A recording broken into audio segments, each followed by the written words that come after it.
মার সরু চুগলি বানানো হয়ে গেছে, এই দেখো কি সুন্দর হয়েছে।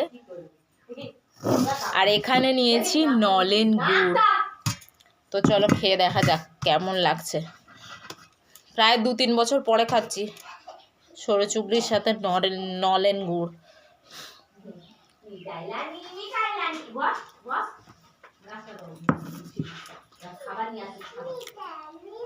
অসাধারণ।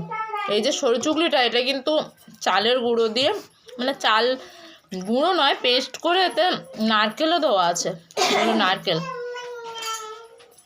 নারকেল দিয়ে এটা তৈরি করেছে, একদম কচি নারকেল দিয়ে, দারুণ।